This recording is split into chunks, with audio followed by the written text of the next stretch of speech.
Very good evening to all of you. नमस्कार साथियों, स्वागत है आप सभी का आविष्कार आईएएस एकेडमी पर। मैं इंजीनियर लोकेन चौधरी आप सभी का हार्दिक अभिनंदन और स्वागत करता हूं। दोस्तों, आज हम चर्चा करने जा रहे हैं एक बहुत ही महत्वपूर्ण टॉपिक, एक फाइटर जेट SU-57E। भारत में लंबे समय से इस फाइटर जेट पर चर्चाएं चल रही हैं और पहले तो ये कन्फ्यूजन था कि हम SU-57 जो कि रसिया का है उसकी ओर आगे बढ़ें या फिर F-35 जो अमेरिका से है उस पर आगे बढ़ें। हालांकि F-35 पर तो ऑलमोस्ट एक विराम लग गया है, यानी भारत F-35 को नहीं खरीदेगा। भारत ने अपना इंटरेस्ट उसमें दिखा दिया है, लेकिन SU-57 पर लगातार चर्चाएं थी और आज इसी चर्चा में कुछ ऐसा निश्चित होता हुआ दिख रहा है कि भारत आने वाले कुछ समय में रसिया से ये डील कर सकता है कि SU-57 भारत की वायुसेना के पास चमकते हुए दिखाई देंगे, भारतीय वायुसेना की शोभा बढ़ाएंगे। तो देखिए, SU-57 पहली बात तो ये है कि इस बार जो डील की बात हो रही है या रसिया की तरफ से जो ऑफर दिया गया है, अभी जो चर्चा में है वो ऑफर चर्चा में है, उसमें SU-57E को और ज्यादा खतरनाक मोड में भारत को सौंपने की बात कही जा रही है। और ज्यादा खतरनाक मोड का मतलब क्या है? इसमें रूस के द्वारा एक मिसाइल है जिसका नाम है जिरकॉन मिसाइल, जो कि एक हाइपरसोनिक मिसाइल है। 1000 किलोमीटर की रेंज तक मारक क्षमता वाली मिसाइल है। उस मिसाइल के साथ इसको इंटीग्रेट करके भारत को दिया जा सकता है। अगर मान लीजिए SU-57 जो कि 5th generation stealth fighter jet है, मल्टीरोल फाइटर जेट है, उसके साथ जिरकॉन हाइपरसोनिक मिसाइल को इंटीग्रेट करके भारत को दिया जाता है, तो ये भारत की वायुसेना की जो पावर है, शक्ति है, उसको कई गुना बढ़ा देगी। और कम से कम 2 स्क्वाड्रन भारत सोच रहा है कि हम इस 5th जनरेशन फाइटर जेट की हमारी सेना को दें। ये पाकिस्तान और चाइना दोनों की, अगर हम दोनों की ओर देखें और अपनी एक रणनीतिक रूप से अपनी पहुंच को देखें, तो उसके लिए ये बहुत मजबूत कड़ी होगा। क्योंकि आज का जो समय है दोस्तों, सबसे महत्वपूर्ण चीज है कि आपके पास में स्टील्थ टेक्नोलॉजी आधारित फाइटर जेट होने चाहिए जिनको रडार नहीं पकड़ सके। और दूसरा, अगर हाइपरसोनिक मिसाइल्स उसके साथ हैं तो इसका मतलब उस मिसाइल की स्पीड इतनी ज्यादा होगी कि दुश्मन का एयर डिफेंस सिस्टम भी उसको नहीं पकड़ पाएगा और हम उस पर सटीक हमला कर पाएंगे। जैसा कि अभी के कई युद्धों में आपने देखा होगा, जैसे कि इजराइल और ईरान के बीच में जब युद्ध हुआ तो ईरान ने हाइपरसोनिक मिसाइलों से हमला करने की कोशिश की थी और इजराइल के जो कि सबसे मजबूत सुरक्षा कवच माना जाता है आयरन डोम को भी मात दे दी थी। इसी तरीके से दूसरी जगहों पर हाइपरसोनिक मिसाइलों का निर्माण चल रहा है। चाइना इस ओर आगे बढ़ रहा है, भारत में भी हालांकि इस पर खूब काम चल रहा है, लेकिन जो वर्तमान में फाइटर जेट हमें मिले और उसके साथ में रसिया ही अगर हमें ये टेक्नोलॉजी साथ में उपलब्ध कराए तो ये सोने पर सुहागा होगा।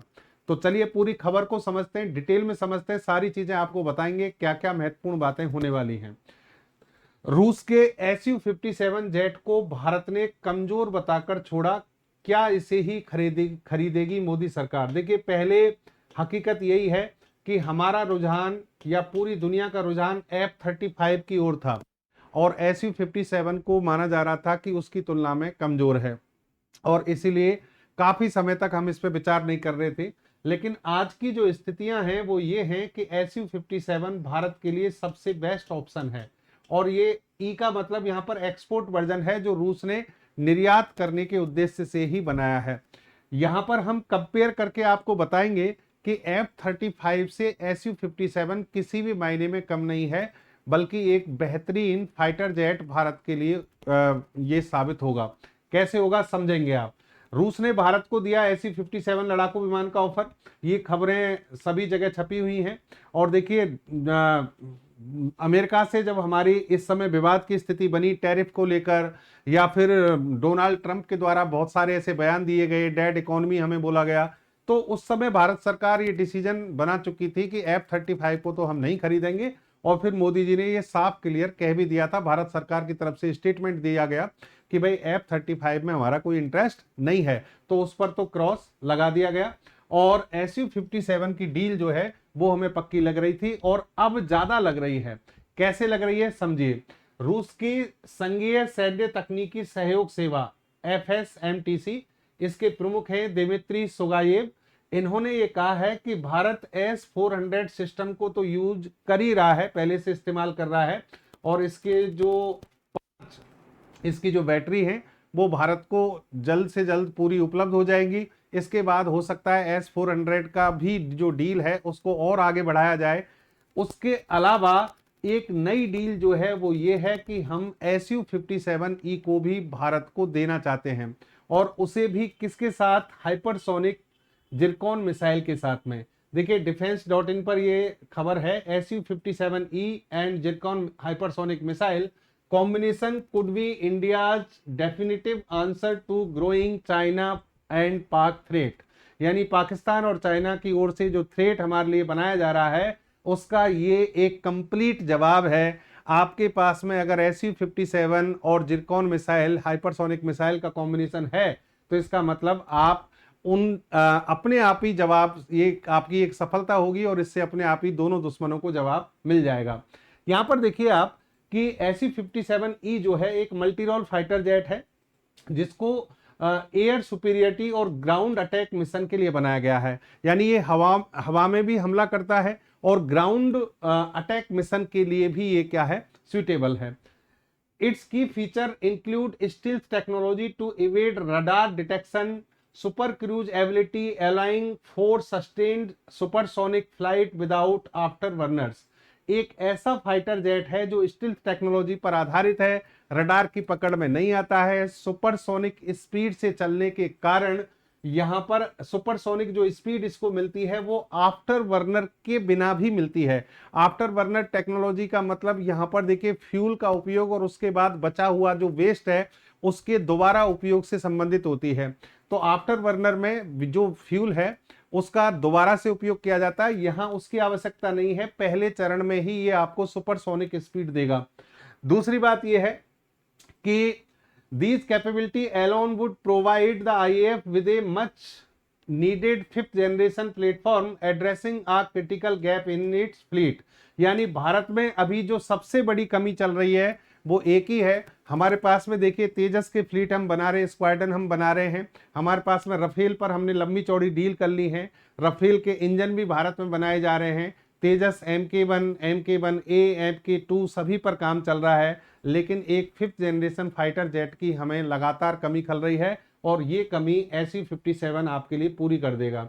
और इसमें जो जिरकॉन मिसाइल है, जिरकॉन हाइपरसोनिक मिसाइल आपको बता दें कि 9 मैक की स्पीड से चलती है। इसको डिटेल में आपको बताऊंगा, यहाँ पर ये समझ लें 9 मैक का मतलब है ध्वनि की तुलना में 9 गुना तेज चलती है।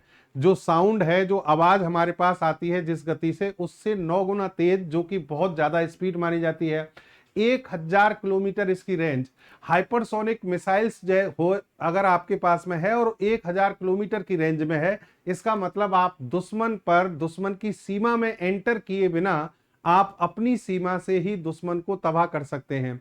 जैसे ब्रह्मोस मिसाइल की हम बात करें, ब्रह्मोस मिसाइल 290 किलोमीटर की रेंज में थी हमारे पास में जब हम ऑपरेशन सिंदूर का जो वो चल रहा था हमारा प्रोसेस, तो उस समय 290 किलोमीटर की रेंज में। फिर हमने ब्रह्मोस MK2 यानी 450 किलोमीटर की रेंज में उसको डेवलप कर रहे हैं हम, और 450 के बाद और भी ज्यादा उसको बढ़ाने की बात हो रही है। लेकिन सोचिए 300 किलोमीटर से हमने पाकिस्तान को धूल चटा दी थी। अब अगर हमारे पास में, और वो तो सुपरसोनिक मिसाइल है ब्रह्मोस, अब एक हाइपरसोनिक यानी उससे भी लगभग जस्ट डबल स्पीड से, और वो भी 1000 किलोमीटर की दूरी तक मारक क्षमता हो, तो इसका मतलब आप पूरे पाकिस्तान तक आपकी पहुंच बढ़ जाती है, पूरे पाकिस्तान तक, और चाइना के बहुत बड़े हिस्से में आप हमला करने की स्थिति में होंगे, और वो भी बिना किसी रुकावट के, क्योंकि हाइपरसोनिक मिसाइलों को पकड़ पाना किसी भी डिफेंस सिस्टम के लिए बड़ा मुश्किल काम है। तो ये जिरकॉन मिसाइल आती है तो ये हमारे लिए बहुत बड़ा एक गेम चेंजर वो होगा, साबित होगी, डील होगी ये। और ये कॉम्बिनेशन दोनों का, इसको ये माना जा रहा है कि ये एक डेडली कॉम्बिनेशन होगा, गेम चेंजर कॉम्बिनेशन होगा। तो इसीलिए इस डील की ओर भारत आगे बढ़ रहा है। अब मैं आपको हाइपरसोनिक मिसाइल जो जिरकॉन है इसके बारे में आपको बताता हूं। देखिए, रसिया ने हाल ही में इसके परीक्षण जो हैं उनकी गति भी बढ़ा दी है। इसके लगातार कई सारे सफल परीक्षण रसिया के द्वारा किए गए हैं। ये हाइपरसोनिक मिसाइल जो है, इसकी ऑपरेशनल रेंज 186.4 माइल है। स्पीड इसकी 5308 माइल पर आवर है। ये माइल में बता रहा हूं मैं, ध्यान रखना, ये मैक 7 के अकॉर्डिंग बता रहे हैं, वैसे इसकी स्पीड मैक 9 है। इसको किलोमीटर में भी आपको बताएंगे। सबसे अच्छी बात है कि ये मिसाइल, चाहे भले ही आप इसको किसी पानी के जहाज से, पनडुब्बी से, एयरक्राफ्ट यानी लड़ाकू विमान, लैंड बेस्ड मोबाइल लॉन्चर, कहीं से भी आप इस मिसाइल को लॉन्च कर सकते हैं। ये इस मिसाइल को बहुत ज्यादा खतरनाक बनाती है। इसकी स्पीड को अगर किलोमीटर में नापेंगे तो 11,200 किलोमीटर पर आवर। सोचिए, 11,265 किलोमीटर पर आवर की स्पीड, रेंज 1,000 किलोमीटर, यानी आप पूरे पाकिस्तान में हमला कर सकते हैं। और फिर इस मिसाइल का जो वॉरहेड कैपेसिटी है वो 400 केजी है। 400 केजी मतलब 400 केजी का ये युद्धास्त्र ले जाने में सक्षम है। और आप इसे किसी भी शिप पर, सबमरीन पर, कॉम्बैट एयरक्राफ्ट, लड़ाकू विमान पर, किसी पर भी तैनात कर सकते हैं। एक सबसे इंपॉर्टेंट बात, इस मिसाइल के अंदर स्क्रैम जेट इंजन रसिया के द्वारा लगाया गया है। देखिए, क्रायोजेनिक इंजन जो कि रॉकेट्स में यूज होते हैं, क्रायोजेनिक इंजन का जनरली हम उपयोग करते हैं। और क्रायोजेनिक इंजन के कारण रॉकेट बहुत ज्यादा शक्तिशाली थ्रस्ट प्राप्त कर पाते हैं। उससे ज्यादा एडवांस होते हैं रामजेट इंजन, जिसमें क्रायोजेनिक इंजन में हाइड्रोजन ऑक्सीजन दो फ्यूल होते हैं लिक्विड स्टेट में, यानी गैसीय अवस्था से इनको लिक्विड स्टेट में उपयोग में लिया जाता है। लेकिन रामजेट इंजन जो होते हैं उनमें जो ऑक्सीजन है, ऑक्सीजन उसको फ्यूल ऑक्सी कारक के रूप में भेजा नहीं जाता जमीन से, बल्कि वो वायु से ही ऑक्सीजन लेने में सक्षम होते हैं। और स्क्रैम जेट और भी एडवांस होते हैं, इनमें ऑक्सीजन भी भेजने की आवश्यकता नहीं है, और ये वायु से ऑक्सीजन लेंगे और फिर हाइड्रोजन को इतनी तेज गति से बर्न करते हैं, जलाते हैं कि यहाँ पर स्पीड, हाइपरसोनिक स्पीड प्राप्त हो जाती है। यानी हाइपरसोनिक गति से इसको बर्न करेंगे तो यहाँ शक्ति, जो थ्रस्ट होगा वो बहुत ज्यादा मिलता है। तो स्क्रैम जेट इंजन यहाँ पर है, तो ये अपने आप में बड़ी बात है।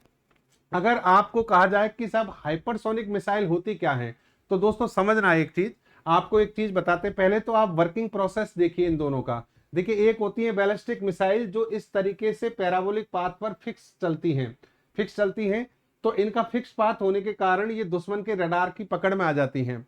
दूसरी होती है क्रूज मिसाइल पृथ्वी की सतह के पास इस तरीके से उड़ान भरती हैं और इनका पथ कोई निश्चित नहीं होता, तो ये रडार की पकड़ में नहीं आती। अगर क्रूज मिसाइलों में भी हाइपरसोनिक मिसाइल हो तो उसको तो रडार के पकड़ने की संभावना लगभग नेग्लिजिबल हो जाती है, 0% हो जाती है। हाइपरसोनिक क्रूज मिसाइलें जमीन की सतह के पास उड़ान भरती हैं, कोई फिक्स्ड पाथ नहीं होता, वेरिएबल पाथ होता है, और फिर इनकी स्पीड बहुत ज्यादा होने के कारण ये रडार की पकड़ में नहीं आती हैं। कोई भी डिफेंस सिस्टम इनको ट्रैक करके मार गिराने में सक्षम नहीं हो पाता है। हालांकि जनरेट की जा रही हैं तकनीकें, लेकिन अभी तक बड़ा मुश्किल काम है।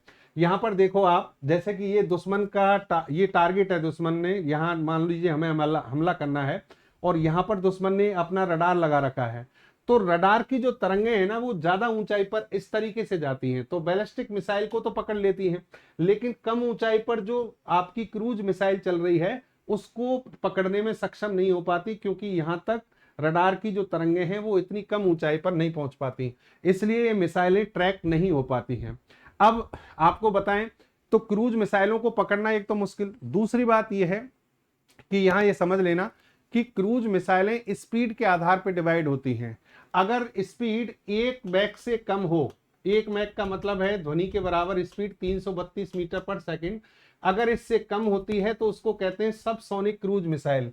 जैसे कि अमेरिका की टॉम हॉक है, फ्रांस की एक्सोसेट है, और भारत की एक मिसाइल है निर्भय, जिसको long range all weather subsonic cruise missile कहते हैं। लॉन्ग रेंज मतलब इसकी 1100 किलोमीटर के आसपास रेंज है, 900 से 1100 किलोमीटर। ऑल वेदर यानी सभी मौसम में कार्य कर सकती है। और सबसोनिक क्रूज मिसाइल है 1 मैक से थोड़ी सी कम स्पीड से ये चलती है, 0.8 मैक के आसपास इसकी स्पीड है। अच्छा, क्रूज मिसाइलों में दूसरे नंबर पर आती है सुपरसोनिक जो मिसाइल है वो 1 से 5 मैक यानी ध्वनि से 5 गुना तेज तक चल सकती है। इसमें जैसे कि भारत की ब्रह्मोस मिसाइल ब्रह्मोस मिसाइल की स्पीड 2.8 मैक है, तो ये सुपरसोनिक है, ये ध्वनि से लगभग 3 गुना तेज चलती है। फिर आती है बात हाइपरसोनिक। हाइपरसोनिक जैसा कि मैंने कहा, इनकी स्पीड 5 मैक से ज्यादा होगी, स्पीड जो है 5 मैक से क्या होगी, ज्यादा। तो ऐसी मिसाइलें ऐसे चलती हैं जो इनविजिबल फॉर्म में दिखती है, यानी दिखती नहीं है, एक तरीके से स्पीड इतनी ज्यादा होती है, बहुत फास्ट होती है। तो इसमें कौन कौन सी मिसाइल है? रूस की किंझल मिसाइल है, एक है अवनगार्ड, एक है जिरकॉन मिसाइल जो रूस की है। अब देखो, रूस के पास में किंझल भी है और जिरकॉन भी है, तो आपको ये भी हो सकता है साहब हम किंजल क्यों नहीं ले रहे, किंजल की रेंज 1500 से 2000 किलोमीटर है, जबकि जिरकॉन की क्या है, रेंज जो है 1000 किलोमीटर है। किंजल जो मिसाइल है रसिया की, वो ALBM यानी जो हवा से लॉन्च होने वाली मिसाइल है, एरो लॉन्च्ड है, एयर लॉन्च्ड, लेकिन बैलिस्टिक मिसाइल है। बैलिस्टिक मिसाइल नहीं चाहिए, बैलिस्टिक मिसाइल भारी होती है, उनका वजन बहुत ज्यादा होता है, हमें बैलिस्टिक मिसाइल यहां पर नहीं चाहिए, हमें हाइपरसोनिक क्रूज मिसाइल चाहिए। हाइपरसोनिक तो ये भी है, लेकिन ये मिसाइल हाइपरसोनिक के साथ साथ कैसी है, बैलिस्टिक मिसाइल है। तो किंजल मिसाइल जो है ये बैलिस्टिक मिसाइल है, इसको ना लेकर हम किस पर जा रहे हैं, जिरकॉन पर, जबकि किंजल मिसाइल की रेंज क्या है, ज्यादा है, 10 गुना स्पीड से चलती है, ये एयर लॉन्च्ड बैलिस्टिक मिसाइल होती है। इसलिए भारत किसके साथ में जाना चाहेगा, जिरकॉन, जिरकॉन मिसाइल जो कि हाइपरसोनिक क्रूज मिसाइल है।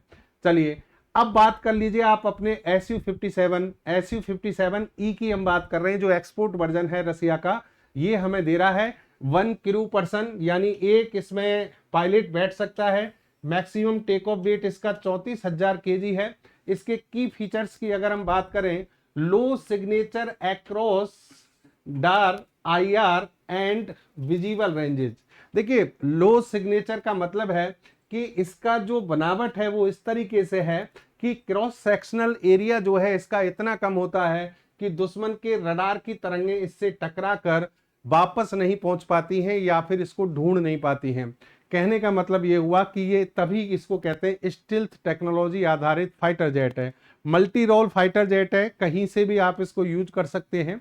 ठीक है, स्पीड इसकी बहुत ज्यादा है, सुपरसोनिक स्पीड से चलता है। नंबर ऑफ हार्ड पॉइंट्स 12 है इसमें। Number of fuselage internal hard points 6 है, जहां पर इसके वीपन्स को छुपाया जाता है, वीपन्स एक्सटर्नली नहीं दिखाई देते हैं, इंटरनली इसमें छुपे रहेंगे। और मैक्सिमम फ्लाइट रेंज 7500 मीटर यानी 7.5 किलोमीटर की ऊंचाई तक जा सकता है। इन 2 इंजन है इसमें, 2 इंजन इसमें लगे होते हैं। मैक्सिमम पेलोड 7500 kg है, समझ गए। तो कहने का मतलब 7500 किलोग्राम वजन ये उठा सकता है। तो कहने का मतलब किसी भी सूरत में ये स्टिल्थ फाइटर जेट किसी से भी कम नहीं है, F-35 से किसी भी मायने में कम नहीं है। हर वो टेक्नोलॉजी, जो लेटेस्ट टेक्नोलॉजी जो किसी 5th जनरेशन फाइटर जेट में होनी चाहिए, वो सब इसमें है। F-35 भी हम कहेंगे कि एक कॉम्पिटिटिव एयरक्राफ्ट है, बुरा नहीं है, अच्छी टेक्नोलॉजी है अमेरिका की F-35। लेकिन भारत F-35 की तरफ क्यों नहीं गया, Su-57 की ओर क्यों जा रहा है, इसके बहुत सारे कारण हैं, मैं आपको समझाता हूं और आपको समझ में पूरी बात आ जाएगी। Su-57 को जब रसिया देने की बात कर रहा है तो वायकादा लोकल मैन्युफैक्चरिंग और 100% टेक्नोलॉजी ट्रांसफर की बात कर रहा है, यानी आप इसकी लोकल मैन्युफैक्चरिंग भी कर पाएंगे भविष्य में, भारत में ही इसको बना पाएंगे, टेक्नोलॉजी इसकी ट्रांसफर की जाएगी भारत को। तो आने वाले समय में Bharat 5th generation fighter jet Su-57 जैसे, हालांकि देखिए भारत खुद एमका तकनीक पर काम कर रहा है, एडवांस मीडियम कॉम्बैट एयरक्राफ्ट हम खुद बना रहे हैं और वो एयरक्राफ्ट हमारा 5th जनरेशन का ही है। तो कहने का मतलब भारत को वैसे आवश्यकता नहीं है, पर हमें समय लगेगा, 10 साल के आसपास हमें समय कम से कम लगेगा एमका को बनाने में। तो ऐसी स्थिति में Su-57 अगर हमारे पास आता है, विद टेक्नोलॉजी ट्रांसफर आता है, लोकल मैन्युफैक्चरिंग असेंबलिंग के प्रोसेस में आता है, तो फिर हमारे लिए बहुत फायदे की बात हो सकती है। दूसरी बात, F-35 और Su-57E की बात करें कीमत की, तो Su-57 की कीमत करीब 325 करोड़ रुपए है एक की, जबकि F-35 इससे जस्ट डबल कीमत में आता है। तो भारत पर आर्थिक यहाँ वजन ज्यादा होगा अगर हम F-35 खरीदते हैं तो। दूसरी बात, F-35 के बारे में कहा जाता है कि इसकी मेंटेनेंस बहुत ज़्यादा कॉस्टली है, इसको मेंटेन करने में ही बहुत ज़्यादा पैसा खर्च हो जाता है। और इस पर हम नहीं, अमेरिका के एलन मस्क जो हैं वो कई बार इस पर बात कर चुके हैं, टिप्पणी कर चुके हैं कि ये जो विमान है इनको खड़े करने में ही वो तो कबाड़ तक बोल देते हैं उनको, कि इस कबाड़ को खड़े करने में ही अमेरिका का बहुत ज्यादा पैसा खर्च होता है। और रसिया की जो टेक्नोलॉजी है उससे भारत पहले से भी परिचित है। सुखोई 30 MKI हमारे पास में ऑलरेडी है, उसका हम यूज कर रहे हैं। MiG-21, MiG-29, यानी रूस की बहुत सारी ऐसी टेक्नोलॉजी हैं जिनका भारत ने यूज किया है। फिर उसके अलावा और चीजें देखिए आप, PM Modi said to hold talk with US president Trump in Washington on February 13। ये एक विवाद की जो बात चल रही थी, जो अमेरिका और भारत के बीच में शुरू हुआ, तो और अमेरिका ने भारत पर जो टैरिफ वॉर शुरू किया, पूरी दुनिया पे किया, भारत पे भी किया, तो उसका प्रभाव भी, इम्पैक्ट भी यहाँ देखने को मिलता है। No formal discussion yet government on F-35 fighter jet deal with us with US के साथ में हमारी कोई डील ऐसी नहीं होगी, ऐसे अनुमान हम पहले से ही लगा चुके हैं। ब्लूमबर्ग जो है उसने भी एक रिपोर्ट दी है, अमेरिका के अधिकारियों ने यह कहा है कि भारत अमेरिका से F-35 नहीं खरीदेगा। और जब टैरिफ की बात आई, 50% टैरिफ जब अमेरिका ने लगाया, तो फिर भारत सरकार इससे बहुत नाराज हुई और उन्होंने ये प्रतिक्रिया दी कि अब हम आपसे ऐसी कोई डील करने नहीं जा रहे हैं। और एक बहुत बड़ी डिफेंस डील जो थी वो अमेरिका के हाथ से निकल गई। ठीक है, यानी अब भारत इस पर किसी भी तरीके से विचार नहीं करेगा। इसके अलावा डोनाल्ड ट्रंप ने और भी कई ऐसी बातें कही जिस पर भारत सरकार और भारत के लोग पूरी तरह से नाराज हुए। They can take their dead economies down together, US president Donald Trump slams India Russia ties. यानी इंडिया और रसिया के बीच में जो चीजें चल रही हैं, जो एक तरीके से इस समय संबंध चल रहे हैं, उसमें डेड इकोनॉमी तक इन्होंने हमें कह दिया। और यहाँ पर देखिए आप, F-35 की जो स्पीड है, वो सॉरी कीमत है, उनको आप देखिए, $80 मिलियन, $109 मिलियन, 102.1 मिलियन। एक्चुअल में F-35 के 3 वर्जन आते हैं, F-35A, B, C, और तीनों वर्जन जो हैं वो बहुत ज्यादा महंगे हैं। भारत सरकार को ये डील बहुत महंगी पड़ सकती है। फिर F-35 का जो ट्रैक रिकॉर्ड है पिछले कुछ सालों का, वो बहुत खराब रहा है। अभी हाल ही में आप लोगों ने देखा होगा कि भारत में ही ब्रिटेन का एक F-35 विमान, जो कि उसने अमेरिका से ही खरीदा था, F-35V कैटेगरी का विमान था, वो भारत की रडार ने उसको अपने ट्रैक पर लिया और उसको इमरजेंसी में यहीं पर लैंड कराया गया और वो काफी दिनों तक यहाँ खड़ा रहा। इसमें F-35 की काफी रेपुटेशन खराब हुई, काफी इमेज खराब हुई है। इसके अलावा देखिए, the curious case of the British jet stuck in India. Bharat में ये खड़ा था लगातार और इस पर बहुत सारी चर्चाएं पूरे विश्व में हुई हैं। इस तरीके से यहाँ पर ये कहा गया, has India cracked the stealth code, यानी इसकी जो स्टील्थ टेक्नोलॉजी है वो फिर किस काम की, जब भारत के रडार ने इसको ट्रैक कर लिया, क्या इसकी स्टील्थ टेक्नोलॉजी बेकार है? ये सब इस पर बात हुई है। फिर इसके अलावा F-35 जो विमान है, अगर आप पिछले कुछ उनमें देखोगे सालों में, तो इतने ज्यादा क्रैश हुए हैं, ये कई बार ये विमान दुर्घटनाग्रस्त हुआ है, कई सैनिकों की इसमें जान गई है। जैसे कि देखिए कैलिफोर्निया में एयर स्टेशन में यहाँ पर एक क्रैश हुआ था। इसका पूरा ट्रैक रिकॉर्ड अगर आप देखेंगे तो ये F-35 फाइटर जेट्स के 10 क्रैशेज इन 6 ईयर, यानी पिछले 6 साल में 10 बार ये क्रैश हुआ है। और अभी तक आई थिंक ये टोटल 13 टाइम्स क्रैश हो चुका है। 100 मिलियन ईच, एक बार में 100 मिलियन का नुकसान हुआ और 13 बार ये क्रैश हो चुका है। इसी पर एलन मस्क ने भी टिप्पणी की थी। कहने का मतलब ये हुआ कि F-35 रिलायबल नहीं है। और सबसे बड़ी बात, अमेरिका हमारे लिए रिलायबल नहीं है। अमेरिका कभी भी किसी भी तरीके से फिर सकता है। रसिया हमारे लिए एक रिलायबल पार्टनर है और परंपरागत रूप से हम उससे रक्षा डील करते आ रहे हैं। ठीक है, तो इसलिए टेक्नोलॉजी ट्रांसफर और देश में उत्पादन की जो शर्त है ये बड़ी महत्वपूर्ण है और इस पर रसिया और फ्रांस इस समय तैयार हैं, बाकी ये देश तैयार नहीं है। F-35 को मैं आपको बता दूं 3 कैटेगरी में आता है, F-35A, F-35B और F-35C। लेकिन अब चाहे इसकी कोई भी विशेषताएं हो, कुछ भी हो, भारत इसकी ओर नहीं जाएगा। और भारत अब अपने तेजस Mk2 जो कि 2027 तक बनकर तैयार होगा, इसको यहाँ पर प्रमोट कर रहे हैं हम।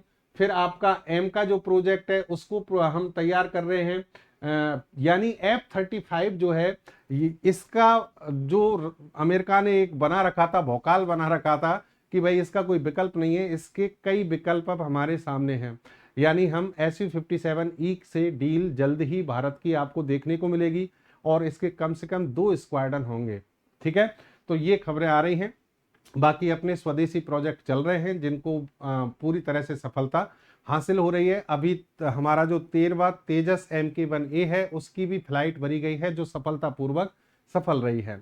तो ये थी दोस्तों आज की खबर। मिलेंगे अगली अच्छी जानकारी के साथ, बेहतर जानकारी के साथ नए सेशन में। जय हिंद, जय भारत। चैनल को सब्सक्राइब करना ना भूलिए और चैनल को ज़्यादा से ज़्यादा शेयर कीजिए। आपके लिए बहुत मेहनत हम लोग करते हैं। धन्यवाद।